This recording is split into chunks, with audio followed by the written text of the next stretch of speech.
Good morning, everyone. Thank you for being with us here this morning. My name is Flor Sanchez. Welcome to our Mission Progressing Together for the month of February. We have a lot of information that we want to share with you, but before we start, I would like to introduce Dr. Mesa Chavez, our Superintendent of School, and she'll be sharing some announcements with us this morning. All right. Good morning, everyone. Thanks for being here. We know you could be anywhere, but yet you choose to be here. This is our Mission Progressing Together parent meeting. A reminder, our meetings do get recorded, but everything that our parents get here in person also gets attached to the newsletter online. I do want to tell you that yesterday I had the blessed opportunity to be able to do two things. One was I got to go to the high school and be able to give the welcome to the 2029 early college high school students. And so we're making history. We're getting ready to graduate some more kids this spring, so that was really exciting.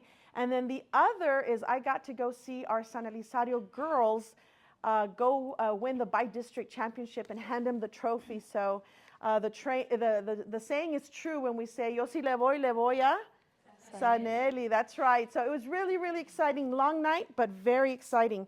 I'll start with these announcements. We do have our board meeting today in this room at 5:30. So if you'd like to come join us, that'd be great if you can.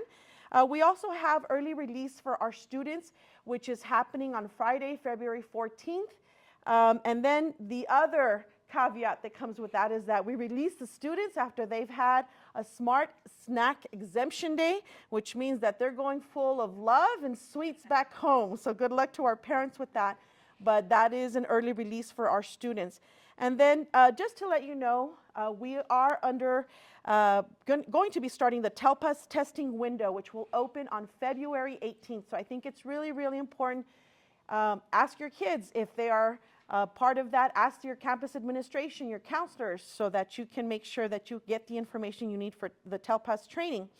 And then we do have our parent-teacher conferences. As you see, our GEMS parent-teacher conference is Tuesday, February 18th, and then we have the high school parent-teacher conference, which is on February 20th.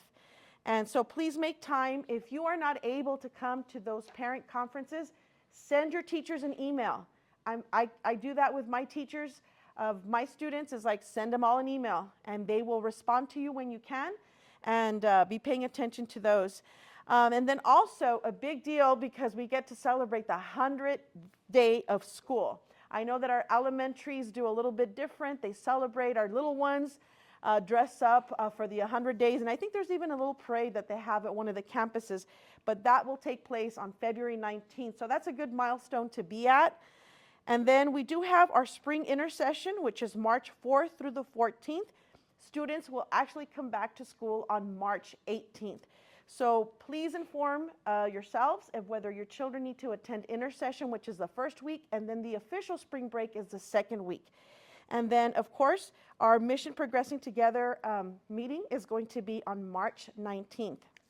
Today, we have the pleasure of having with us an individual from Dynamics of Domestic Violence, and it is our pleasure to bring you this topic, and we have Ms. Erika Galvan, Outreach Victim Advocate, CASFV, and so we'd like to welcome her here with us. Thank you. Good morning. Thank you, everybody, for being here today. Thank you, Ms. Flor, for having me here and to share some very important information. So my name is Erika Galvan. I am an Outreach Victim Coordinator. What does that mean? Outreach Victim Coordinator Advocate. So what I do is that I advocate for victims of domestic violence, sexual abuse. I am at 580 Giles, which is located in the 79915 area. However, me as an outreach victim advocate, I do come down, for example, San Elizario on Wednesdays at the Ayuda Community Center. I am Monday mornings at Agua Dulce and Thursdays at Sparks. So what I do is I do come out to the communities for people who aren't able to go all the way to El Paso, right? Transportation is a biggie, right? To go all the way over there. So that is my role. And I am here to talk to you a little bit about the dynamics of domestic violence. Okay, so domestic violence is anything that's like in the family. It doesn't necessarily have to be the partner, the husband, the boyfriend. We have a lot of clients who, for XYZ reason, they aren't very educated about it. So what happens there that they don't seek that help, right? No, it's because it wasn't from my partner. It was from my brother, from my mom, my dad. That is domestic violence. That does happen within the family, so it falls under domestic violence. Sexual abuse as well. That is something that, for some reason, well, and it happens a lot with clients, it's because he's my husband, and that's something that, believe it or not, I have a lot of clients who didn't know this. Well, it's because how was I going to tell him? No, you're not supposed to tell your husband no, right? That is sexual abuse. It has to be given, consent has to be given in order for for you to have that intimacy with your partner. If consent is not given, that is sexual abuse. Okay, regardless of who it is, regardless of if you're married. No is a no. So just keep in mind that it has to be consent given. Okay, so a little bit of things about domestic violence. Let's say there's somebody calling you excessively, texting you excessively. That is abuse. They monitor, screen your phone, your call logs, the phone bills. Let's say you're at work, right, or at the store, and all of a sudden they show up there. Like I said, it doesn't have to be the husband, right? You could have a controlling brother, mom, or dad. You're somewhere, and all of a sudden, they're like, oh no, well, I'm just here. So it can happen, right? Because we're in the store and we bump into people. But then you'll see a pattern of wait a minute, this is not, or he's following me, she's following me. We have to be very careful with that, because that's that controlling, it's that controlling behavior to where those are red flags. So we need to be very careful when it comes to, oh, this person is just making sure that, they want me to be safe, to where it's kind of getting out of hand. I see him, I see her everywhere. I've had clients show me their call log, 40, 50 calls, and you know what, block. I block and they call me from other numbers. Text messages, 40, 50 text messages. That is something that's not normal, right? So all that is domestic abuse. So domestic abuse, it's emotional, verbal, it's physical, it's sexual abuse, and it's financial abuse. Okay, so that's another thing. You know what? He does yell at me. She does yell at me, because let's be honest, male, female, right? And he does or she does tell me what to do or what not to do, but they've never hit me. They've never pulled my hair. They've never shoved me. That is still abuse, ladies and gentlemen. Like I said, the emotional, the verbal, it causes a lot of damage. It still causes a lot of damage. Sexual abuse, of course. Financial abuse. You know what? There's the $100 for the week, and you figure it out, buy the groceries, put gas. Or another form of financial abuse is, you know what? Yeah, you're my wife or you're my husband, but you're not really doing what I'm telling you to do. So you're gonna have to figure it out for gas or for whatever you need as far as hygiene and stuff. Because since you're not doing what I say, guess what? I'm not gonna give you no money this week. Or there's the $20 and figure it out. That, ladies and gentlemen, is financial abuse, which falls under domestic violence. Okay. They're at our center. We are a nonprofit organization, CASV, Center Against Sexual and Family Violence. We offer a lot of services to our clients. Okay. We have support groups, healthy relationship support groups. It's 10 groups. Our support groups are accredited by the state of Texas, which means that you will see the difference from day one to when you're to the go towards the end of the groups, right? Healthy relationships. We have domestic violence support groups. Okay, we have our parenting support groups, and we do have our sexual respect support groups. That's what you would call like therapy in groups. And like I said, I see the difference from my clients that go in from support group one. Domestic violence victims are left very damaged, very damaged. So self-esteem is not there, right? We stop loving each other. We don't, it's, you know what? Yeah, he was, yeah, I don't know how to do nothing. Like he said or she said, yeah, I am dumb. Yes, I didn't finish school. So they tell us that so much. That's why I tell you the emotional verbal abuse is just, I mean, it's just as bad as a physical abuse. There's no, well, no, because it damages you so much that you get to a point where, yeah, he is or she is right. Like, I don't know how to do nothing, right? So we are left with very, very low self-esteem and no self-love. So what our groups do is that they start empowering us again. So no, you know what? No, I can do this. You know what? I can get out of this abusive relationship. I'm not supposed to be here. There's, children, right? My children are watching this. Is that a healthy relationship? No, it's not. So another thing that we have at our center is we do have support groups, but there's a lot of people, right, that don't feel comfortable with that. So they'd rather do like a one-on-one therapy. And we have that as well. Like I mentioned, all of our services are free of charge.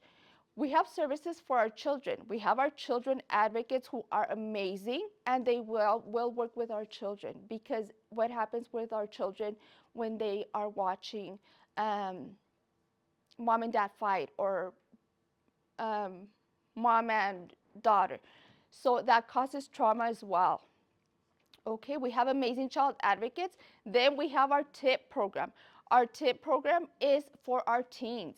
So we do have our advocates that focus just on our teens.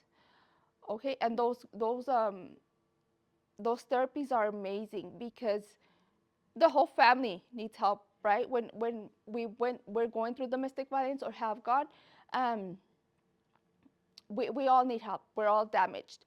So we do have that at our center. Another thing that we have two amazing ladies that are work with people with no immigration status, right? So um, they will help them depending on the situation to file for the visa, the work visa, the residency. Once that happens, to become a U.S. citizen. Um, they are two amazing ladies, and they have different programs, right? So depending on what happened as far as the domestic violence, then they'll let you know, what, we have VAWA, we have U visa. So they'll let you know, and they will go ahead and help with that as well. Um, Another thing that we do for our sexual abuse victims, victims that have been sexually assaulted, we do have the HEART program. So that's hospital accompaniment. Uh, when somebody has been a victim of sexual abuse, we do have our local hospitals which will be able to help the victim with a SANE exam. Okay, that SANE exam has to be done within 4 or 5 days. You will go in, whatever hospital is close to you, right? We work a lot with UMC, but that doesn't mean that you have to go to UMC. So you go in there, and us as advocates, the SANE nurse will go ahead and call us. And of course, that is with your permission. If you want somebody there that that is with you, because it's going to be a tough time, right? You just went through a sexual assault. Sometimes our victims are by themselves. So what they do, they go ahead and call one of us if we're advocates, right? Whatever time it is, 2, 3 in the morning. And we will go out there, either UMC, Beaumont, Las Palmas, anywhere the victim's at. And we will be there for the victim. First of all, to let the victim know what are their rights, because there's rights that you have as a victim to go through with the SANE exam, but not want to complete a police report. It happens a lot. A lot of victims are like, I want to do the exam, but I am not really ready for a police report at the moment. You don't have to. It doesn't have to happen. You could be there for a SANE exam. The SANE exam is about to begin, right? The nurse is getting everything ready, and all of a sudden, victim says, you know what? I don't want to do this no more. Victim doesn't want to do it. You have your rights. We are there to be that support, to get them whatever they need, as far as clothing, any phone calls that they need to make to family members. We are there in the hospital to make sure that once the SANE exam is done, we do not leave until our victim is discharged. We make sure that they have a way to get back home safely. If they don't have a ride, we will make sure that they do. Our nurses have taxi vouchers, so we will not leave until our victim is safe in that taxi going back home. From there, we follow up with them. Why? Because we do offer our services as far as we do work with ABTS, which is a therapy place for sexual assault victims. Once again, you come to us, you register with us, all that therapy is free of charge.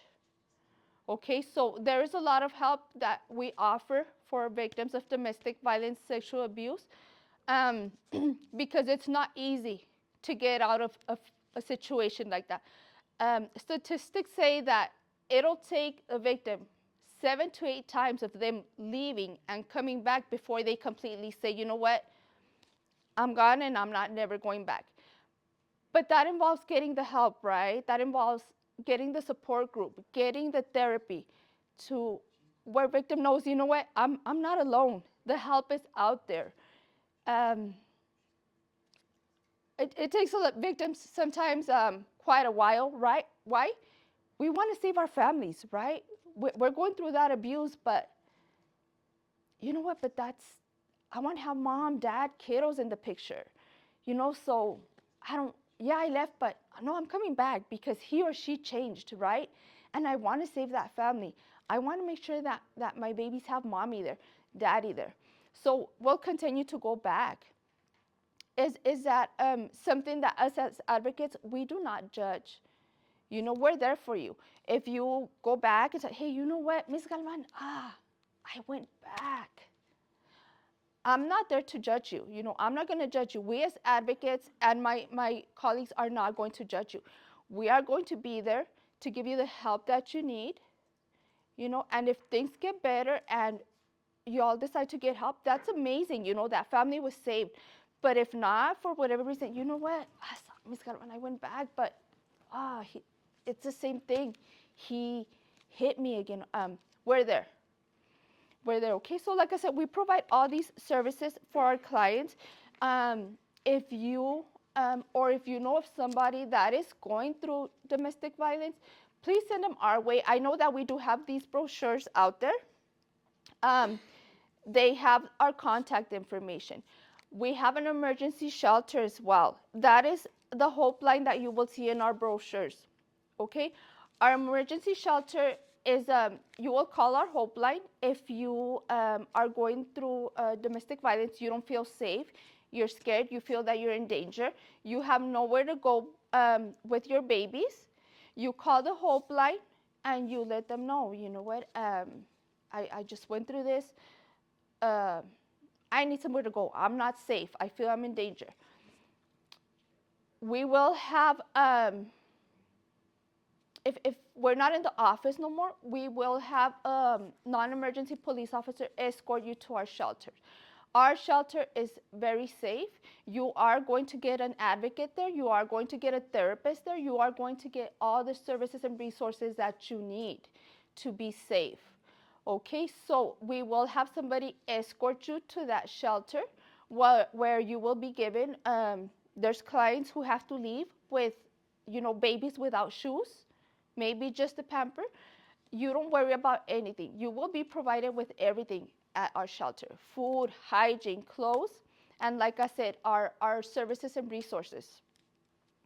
We have help that we do work with legal aid. So we work with Texas Rio Grande Legal Aid to get our clients help as far as divorce, custody, because it's a big one in domestic violence, right? So we help our clients with that as well. Something that is very important is protective orders. So when our clients have gone through domestic violence and they call, let's say, EPPD, sheriff on this side, most of the time there will be an emergency protective order, right? That will be signed right away. But that emergency protective order is only good for, let's say, a month, and then it's over. So what happens from there, right? You come with us, you register with us, and we will help you submit that protective order so that it could be, it depends on the judge, 2 years, 4 years, but we will help you with that as well. It's something very easy to do. It's something that anybody could do with a phone or laptop. However, we have clients who, of course, they have no idea, right? They've been through this, but they're like, you know what? I don't know what, when, where. So that's why we are there. We are there to help and let our clients know, you know what? You are not by yourself, and we are going to help you through the process of getting out of this situation. Is it easy? It's not. It's something that's very difficult. It's something that is a process. But when you have that help from your advocate, family, friends, it'll make it a lot easier. A lot easier. So I highly please suggest if you know somebody, you know, a lot of us, we just don't want to look for the help, but you know, just let them know, hey, you know, here's this number, this hope line. Like I said, I am here in San Eli every Wednesday at the Ayuda Community Center. I get there about 9:45, and I've had people tell me, you know what, not me, but I know somebody. Can I tell her? Can I? Yes, of course. If it's okay with her, can I give the information? Or of course. And if you provide me with some information with the client's, of course, if the client's okay with it, I will reach out. I will reach out and I will have him, I will come all the way down here, like I said, Ayuda. If they can't meet me at Ayuda and they say, you know what, it has to be a public place. I've had people meet me here at the McDonald's. You know, that's what I do. I'm an outreach worker. So I will go to where you're at. You know what, I know somebody, but they're in Fabens, they're in Tornillo. It doesn't matter. We go all the way to Sierra Blanca. Okay, so I am in charge of the sexual response team in Sierra Blanca and Hudspeth County. So I go all the way over there, Fort Hancock. I have my colleague, my coworker, she goes Benton, Canutillo. So like I said, the help is there, and we will get close to you, to your loved one, to your friend, anybody that you know. We're gonna get them that help, because like I said, it's not easy. It's not easy, but we're there. We provide all the services. If we don't have the services there in our center, like I said, we have a lot of services there. We do have a lot of resources out that we could refer to. Okay? Does anybody have any questions at this time? Well, I want to thank you all so much for being here. Like I said, go ahead and take a brochure, please. And if you know of anybody, go ahead and give them the information. We are there to help. And that number, this number on the brochure, the helpline, is 24/7.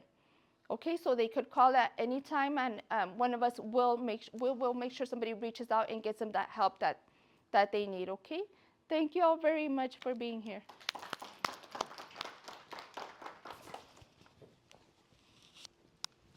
Thank you, Ms. Galvan, for that information. We appreciate you coming all the way over here to provide this information to our parents. Next, we have our monthly attendance campus report. Dr. Mesa will be providing us with that report. Okay. That was a lot of good information. Let's give her another great round of applause. And just so you know that any type of abuse can happen, you know, to men and to women. The important thing is that we are able to recognize signs of when people need help. And I think that's the most important thing, that we have these outreach services so that no one has to be scared to ask. And that's one of the things that is our job here, is these are the topics you want to hear about, then they get communicated to us, and then we share the resource. So with that being said, we're going to jump on into attendance because remember my commitment to you all. Let's see where we're at, okay? So who has been the reigning champs of attendance? Alarcón, and they continue strong at 96%. Something to know about Alarcón right now is that last year at this time, their attendance was a 95.90. So they have actually increased. We're going to see if they hang on to that, but the goal is that they stay at 96 or above. And then let me just tell you this, and we have the principal in the house, so let's give it up for Gems, who's coming in a close. Gem's attendance is at a 94.63. Last year at this time, they were at 94.29. So that is still a good increase. I don't know, what can we do to the end of the year, right, to keep that momentum going?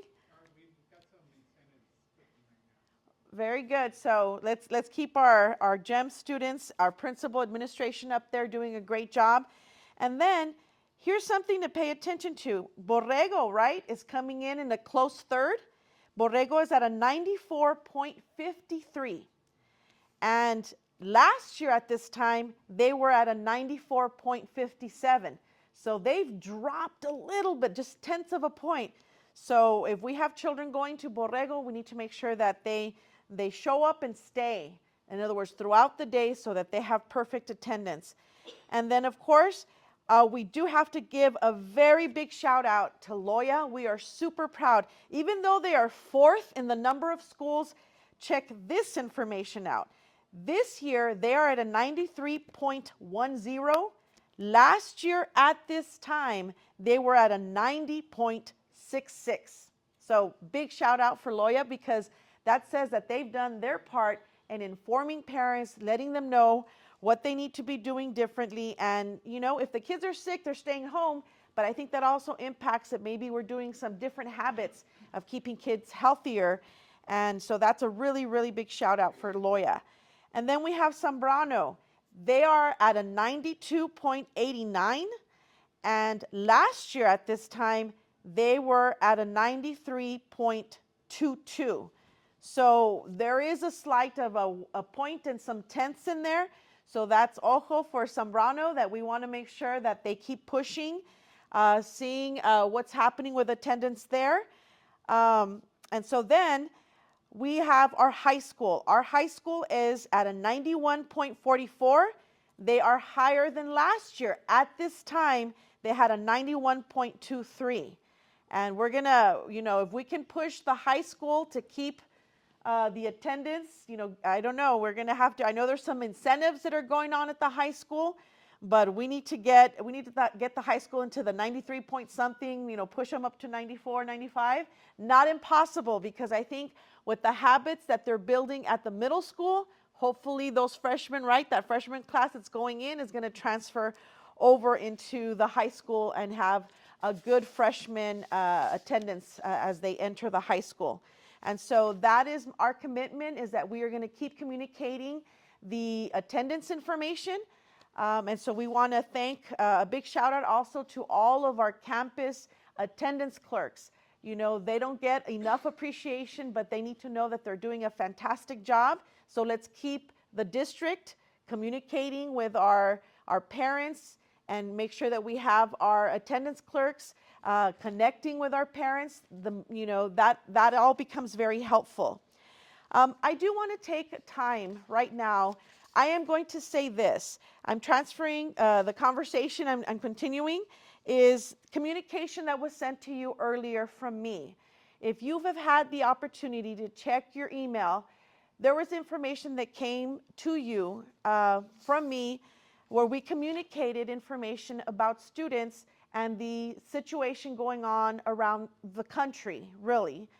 Particularly here in El Paso, because we are so close to the border, people continue to inquire, and people look at the media and they're trying to pay attention to what do I do? In that email, I shared that we're going to continue to do what we do best, And what we do best is educate children in a safe environment. We will not get involved politically.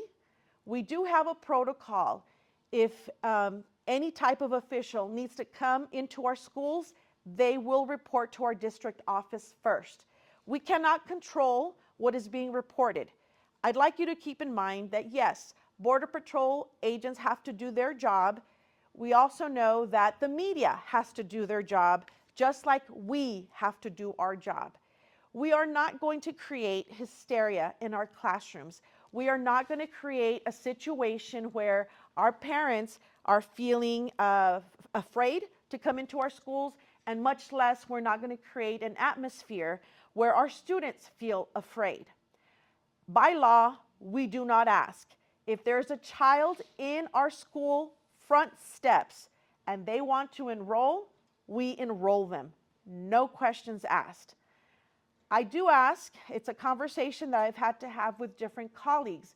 We will not contribute to the hysteria out there. We are not going to comment politically. What we do know is that we have a lot of great things happening in our school district. I just mentioned at the start of this meeting how yesterday I welcomed the class of 2029 at the high school, and we had campus administration there. I mentioned that our basketball girls are by-district champions. We also have, for the first time in history, we have one of our students, Ruby Chavez, who is qualified for state and is a state medal contender. And we have our mariachi group, who is going to be traveling to Seguin here real soon, I think next week. And it's the first time that they have received straight Division 111 to advance. So we have so many things going on in our district. We will continue to be the district that does two things: educate children and do it in the safe environment that we have committed to do. And safety requires a lot of things. Safety is not only, the checkpoints that we have at front of the schools. It's not just, that we don't have, that we have a verification when they come and try to pull children out of school. Safety also involves the social emotional learning, and the safety is sometimes keeping out some of the things that are making people nervous on the outside. I know that parents are worried. I know parents are concerned. If you have an individual case or situation that you would like to talk to us about, then I invite you. As a superintendent of the San Elizario Independent School District, it is my job to see how I can help. What I do know is that if you have specific questions, then know that we are available here at our district offices. And so I know that in your packet, you also have a flyer that we have the label, the title of it says, Welcoming Immigrant Students in School. And it is in Spanish and English. In other words, we are going to continue educating children. Our job is not to ask where they're from or what their legal status is. Our job is to educate children. I cannot stress that enough. So with that being said, that in addition to the message that was sent to all of our parents, all of our employees, and it was also sent to our middle school and high school students. So with that being said, we will be available after if there's any particular questions that some of our parents may have regarding the topic. Ms. Flor, come over and join me, and what other information do we have? We have a lot of information in your clipboards, and we'll go over that information after we finish the recording as well. We share the early release schedule. So we'll be sending the early release schedule as well in our follow-up newsletter. Okay, so a big thanks to Ms. Flor, and I know we always have Sir Horacio in the background, but we want to thank you all for being here.